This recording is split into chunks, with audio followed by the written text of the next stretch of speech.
Halo pejalan sunyi, selamat datang di Jalan Sunyi, ruang berbagi ragam literasi terutama sastra dan teater. Di video sebelumnya kita sudah membahas tentang formalisme. Barangkali kita perlu coba membaca teks sastra sebagai formalis. Ya, pertanyaannya adalah bagaimana membaca sebagai formalis.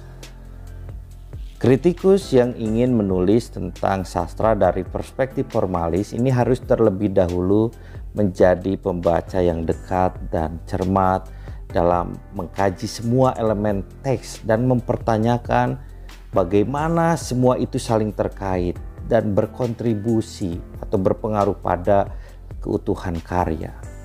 Jadi pembacaannya fokus pada otonomi sebuah karya sehingga capaian pemahamannya itu dapat dilihat ya melalui unsur-unsur teksnya. Membaca sebagai formalis itu tidak memeriksa hubungan teks dengan hal-hal yang di luar teksnya, seperti periode sejarah, biografi penulis, kondisi sosial pada saat teks itu ditulis. Membaca sebagai formalis akan mendekati teks dengan asumsi bahwa teks itu adalah entitas yang berdiri sendiri, kemudian mencari prinsip-prinsip yang menyusun teks itu. Formalisme ini membutuhkan pembacaan teks yang cermat. Kunci pembaca yang cermat adalah menemukan bagaimana semua elemen-elemen formal atau bentuk teksnya itu bekerja sama. Beberapa unsur utama yang menarik perhatian adalah bentuk teksnya, diksi, kesatuan, serta sudut pandang, ya, dan elemen-elemen lain yang dikandung di dalam teks. Pertama adalah bentuk. Bagi formalis, bentuk merupakan keseluruhan yang dihasilkan oleh berbagai elemen yang saling membangun kerjasama. Bentuk-bentuk ini tumbuh biasa dari pengulangan atau hubungan tertentu atau motif tertentu, ya. Nah, semua perangkat itu menciptakan efek total, ya. Dengan demikian, ya, setiap elemen tidak dapat dipisahkan.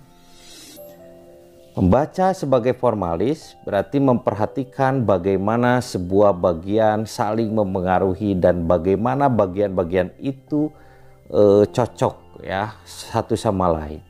Maka dalam pembacaan awal Anda mungkin harus bisa terasa terbantu kalau misalnya membuat catatan di mana kata atau frasa tertentu penting bagi Anda.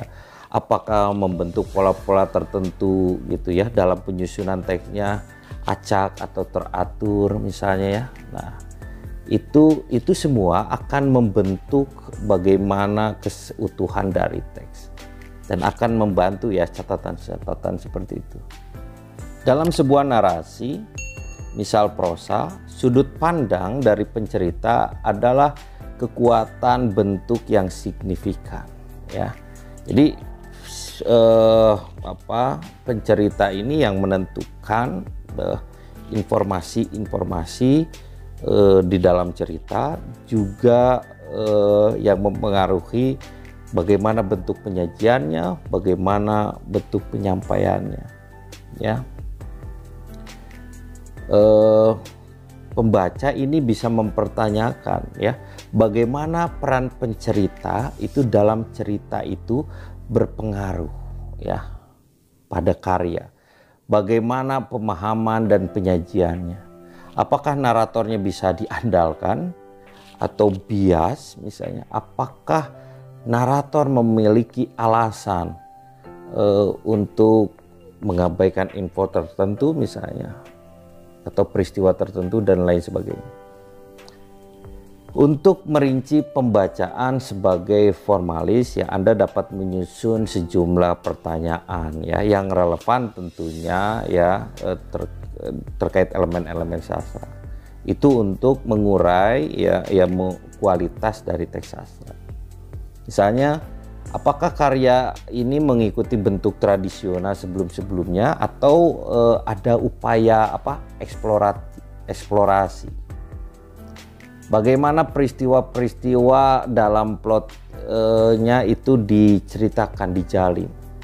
Misalnya apakah secara linier, kronologis, secara berurutan, atau kilas balik, atau sirkuler, atau fragmentaris, atau seperti apa? Ya. Nah, apakah misalnya akhir dari plot ini cukup kuat, ya cukup kuat karena memang dipengaruhi oleh peristiwa-peristiwa sebelumnya. Apakah akhir cerita ini dia menutup narasi atau membiarkannya terbuka, gitu ya. Nah, atau soroti misalnya siapa sudut pandang pencerita, apa pengaruhnya pada cerita ketika menggunakan sudut pandang tersebut, bagaimana sudut pandang narator ini membentuk makna. Apakah misalnya ada pengulangan kata atau peristiwa atau pola lainnya yang Anda perhatikan misalnya. Nah, ya. Atau misalnya apakah pengulangan tertentu ya itu membuat pola atau muncul secara acak. Atau misalnya apakah ada irama ritme misalnya dalam kata-kata yang digunakan. Nah, ya. Atau bagaimana tipografi penulisannya, apa pengaruhnya tipografi yang digunakan pada teks secara keseluruhan. Atau misalnya apa lagi, pola visual apa yang Anda temukan dalam teks. Ya. Anda bisa mencoba misalnya jika Anda membuat bagan plot, nah kira-kira seperti apa bentuknya. Jika Anda membuat bagan penokohan, seperti apa bentuknya, hubungan-hubungannya antar tokoh, ya, dan hubungannya dengan latar dan lain sebagainya. Sebagai pembaca formalis, maka Anda akan mencari makna dalam semua elemen organisasi yang ada, bahkan yang tampak menyimpang atau absurd. Ya, jadi Anda ini harus menentukan bagaimana interaksi antar elemen itu dalam menciptakan makna. Apa efek keseluruhannya? Bagaimana bagian-bagian elemen itu menyusun suatu kesatuan, ya, sehingga menampilkan bentuk yang unik dan karya itu bisa menawarkan pengalaman unik bagi pembaca.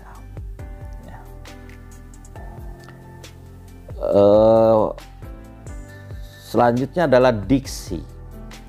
Kata-kata ini memegang kunci terhadap makna.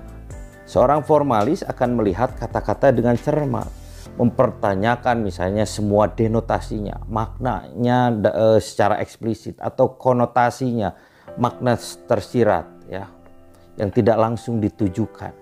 Nah, pembaca ini harus mempertimbangkan bagaimana sebuah kata atau frasa itu menciptakan makna yang barangkali ini memang tidak dapat dilakukan oleh kata atau frasa lain. Ya, gitu ya. Dilihat itunya.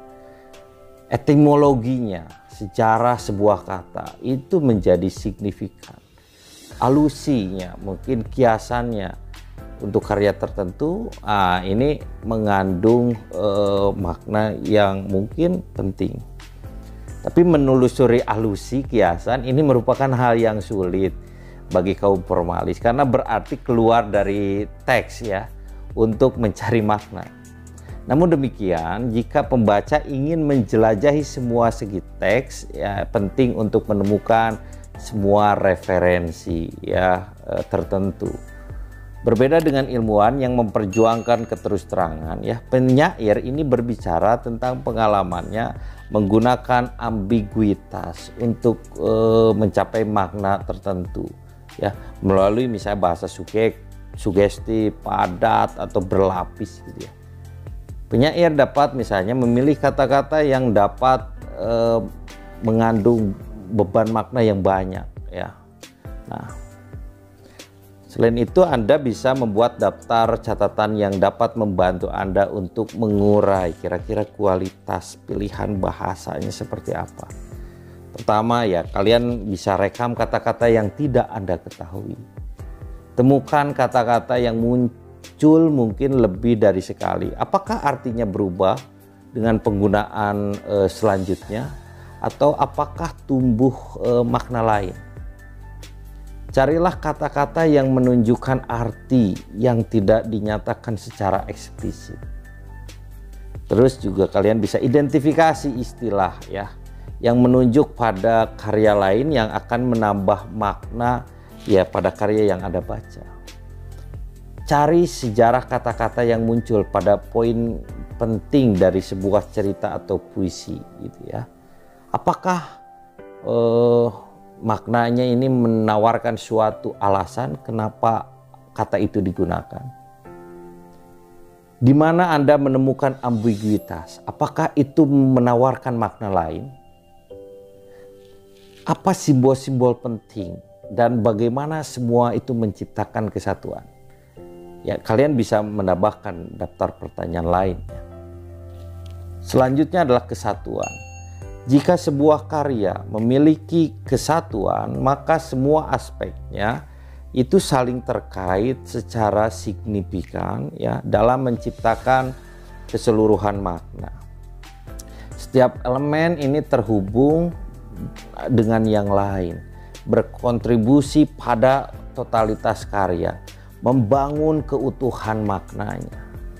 Pola-polanya sering muncul sebagai misalnya motif verbal tertentu, imaji, simbol, bahasa kiasan, irama, rima, atau nada suara ya, dan lain-lain ya.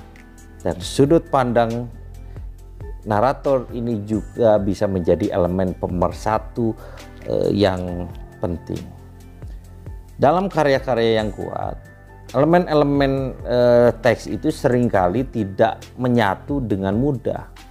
Nah, formalis mencari elemen-elemen yang rumit itu ya sebagai tegangan.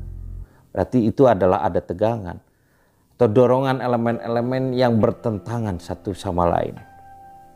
Itu dilihat juga. Ketegangan ini sering muncul dalam bentuk ironi atau penggunaan kata atau pernyataan yang berlawanan dengan apa yang dimaksudkan, atau paradoks. Jadi pertentangan yang sebenarnya benar. Dan ambiguitas, kata, pernyataan, atau situasi yang lebih dari satu kemungkinan makna. Misalnya ketegangan ini bisa muncul dari efek sudut pandang ya. Sebuah sudut pandang fiksi ini menjadi lebih rumit dan lebih menarik bagi seorang formalis jika narator tidak mengetahui keseluruhan cerita tetapi harus menceritakannya dari pengetahuan atau pemahaman yang terbatas, maka di sana akan terjadi ketegangan itu. Nah, itu ya yang disoroti. Daftar pertanyaan yang bisa diajukan untuk melihat kesatuan ini ya, imaji apa misalnya yang diperluas atau dielaborasi. Apakah beberapa imajinasi ini saling mendukung untuk menciptakan suatu makna? Apa yang paradoks di dalam karya itu? Apa yang kontradiktif dan apa yang benar misalnya di dalam karya itu? Apa yang ironis dalam karya itu? Apakah semua elemen berpadu dan menghasilkan makna tertentu? Ya. Apakah motif verbalnya, imajinya, kiasannya, simbol, irama, rima, dan sudut pandang yang digunakan itu konsisten? Jika tidak, apa motifnya, begitu ya? Anda bisa mengajukan pertanyaan-pertanyaan lain ya. Nah, baik, kita akan lanjut ke pembahasan yang lain. Apa yang tidak muncul dalam kritik formalis? Kritik formalis mendekati sebuah karya dengan kesadaran tinggi akan bentuk, diksi, dan kesatuan. Ya, termasuk menemukan dan memeriksa signifikansi, ambiguitas, paradoks, dan ironi. Selain itu, ada beberapa teknik analisis yang perlu dihindari. Misalnya, ya parafrase, pemeriksaan biografis, kesalahan ya maksud ya tujuan, dan kesalahan afektif. Nah, teknik-teknik itu dianggap dapat membawa pembaca itu menjauh dari teksnya. Formalis tidak menganggapnya sebagai alat kritis yang valid. Pertama misalnya parafrase. Jika seorang pembaca menerima prinsip-prinsip formalisme, maka setiap perubahan pada sebuah teks, baik itu dalam bentuk diksi atau perangkat teks yang membangun kesatuan lainnya ya, itu akan membuat karya itu tidak lagi menjadi dirinya sendiri. Karya itu ya otomatis akan turut berubah. Menyatakan kembali sebuah puisi atau meringkas sebuah cerita berarti menghilangkan atau mereduksi teksnya. Keunikannya akan menghilang. Setiap perubahan kata-kata atau struktur atau sudut pandang ini dapat mengubah arti dari aslinya. Dan oleh karena itu tidak dianggap valid. Yang selanjutnya adalah intensi, maksud atau tujuan penulis. Bagi formalis, apa yang dimaksudkan seorang penulis itu tidaklah penting. Tapi apa yang ditulis penulis adalah perhatian pembaca, gitu ya. Itu yang diperhatikan. Apa yang ditulis penulisnya. Nah, formalis ini mempertanyakan ya, apakah maksud penulis ini dapat diketahui, nah, gitu. Selanjutnya adalah yang dihindari, yang tidak muncul dalam formalis itu biografi. Jadi tidak membahas detail kehidupan seorang penulis, kondisi sosial dan sejarah di mana sebuah teks misalnya diproduksi. Lalu yang selanjutnya adalah afektif atau perasaan emosional. Menurut formalis ini sama menyimpangnya ya, seperti pembaca yang memperhatikan biografi penulis. Jadi pembaca dapat tersesat dengan memperhatikan reaksi pembaca terhadap karya tersebut. Membahas efek karya pada audiens, khususnya efek emosional, maka kritikus akan mengalihkan perhatian pada hasil daripada sarana. Dari teks sastra ke tanggapan seseorang. Nah, pendekatan seperti itu tidak akan menghasilkan makna tunggal. Kalau kata formalis itu akan menghasilkan subjektivisme murni ya. Jadi pendekatan formalis bukannya tanpa kelemahan. Salah satu kelemahan utama adalah bahwa kaum formalis ini terlampau meninggikan studi, mengagungkan studi teknik dengan mengesampingkan dimensi manusia, bahwa mereka telah mengubah pembacaan dengan menghilangkan hubungan yang dimiliki sastra ya dengan yakni manusia dan kehidupannya. Kritik pada formalis yaitu menentang fokus yang begitu sempit pada karya sastra sebagai karya seni. Bagi pengkritik formalis, sastra adalah banyak hal yang terkandung di dalamnya. Dokumen sosial, catatan pemikiran, dan pengalaman penulis, komentar-komentar tentang kehidupan, ya, dan lain sebagainya. Baik, demikian yang dibahas di video ini. Jika ada saran atau referensi lain, silahkan tuliskan di kolom komentar. Semoga bermanfaat. Sampai jumpa di video berikutnya.